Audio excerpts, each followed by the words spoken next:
Ousseni.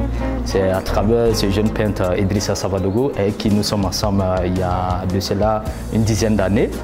Vraiment, c'est à travers le travail qu'il fait, puisque bon, moi, je l'ai connu avec mes frères, puisque j'ai un grand frère qui était à la Lomé, qui allait croiser son grand frère. Et ils sont venus ensemble ici au Burkina Faso, je pense aux années 2005-2006.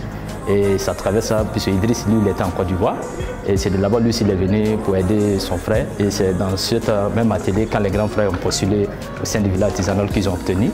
Et ça traverse ça, nous, on a commencé à travailler ensemble. Et au-delà de ça, bon, après nous, on a fait voler ensemble, on est partis ensemble et on a un atelier aussi qui n'est pas loin d'ici. Et ça traverse avec les travaux qu'il faisait tout. Et il m'apprenait aussi comment il faut coller la ficelle sur le tableau. Et là-bas, au fur et à mesure, en mangeant, l'appétit est venu pour tout d'un coup. Mais lui particulièrement, vu sa biographie que j'ai lue et vu aussi comme on a l'habitude de causer, pour lui, ça a commencé à l'école primaire Idrissa Savadogo, puisqu'il était très fort en dessin, à travers les murs et à travers les cahiers de dessin. Et c'est là-bas le déclic est parti.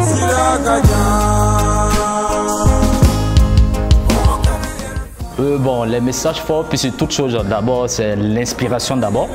Puisque nous pouvons avoir, puisque les messages forts, il y a plusieurs, puisque ça dépend de l'inspiration, de ce qui vient à l'esprit de pouvoir exprimer sur la toile. Il y a aussi, par exemple, les messages vraiment d'éducation, il y a aussi des messages aussi d'amour, il y a aussi des messages aussi sociaux, politiques. Il y a plusieurs messages qu'on exprime vraiment sur la toile.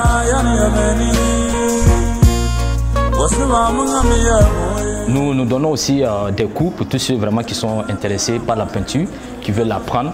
Nous donnons aussi des cours à ces jeunes-là qui veulent vraiment apprendre. C'est-à-dire, déclinons un emploi du temps pour les permettre aussi de pouvoir aussi être en harmonie aussi avec ce qu'on veut les apprendre aussi. Parce qu'il faut du temps aussi pour pouvoir aussi apprendre. Parce qu'il y a beaucoup d'éléments qu'il faut mettre aussi en place.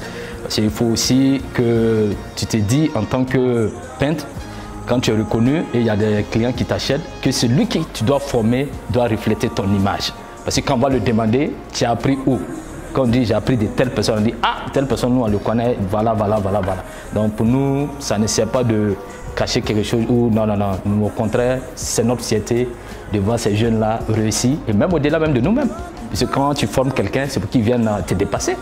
Donc c'est ça notre fierté.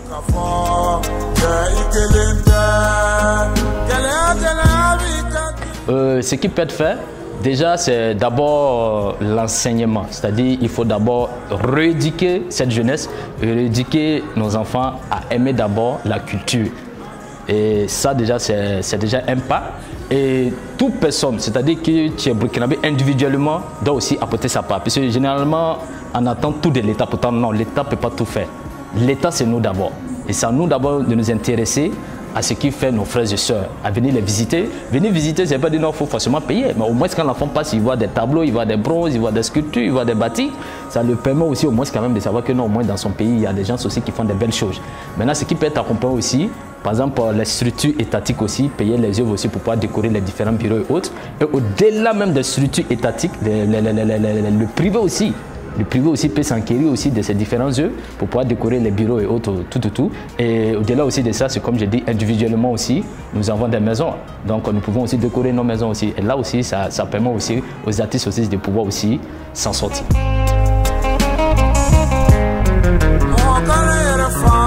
Attention de tous ces jeunes vraiment qui veulent nous ressembler, surtout nous les artistes. Moi, j'aimerais dire à tout jeune, il faut d'abord aimer ce que tu fais. Si tu aimes ce que tu fais, tu ne vas pas regarder les difficultés, tu ne vas pas regarder les problèmes. Ça, il y en a partout.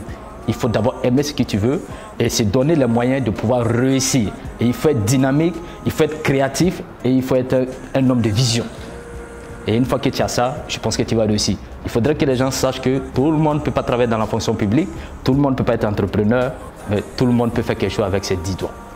C'est mon encouragement envers ces jeunes-là. De ne pas désespérer, d'avoir toujours foi, de l'espérance et surtout de la détermination.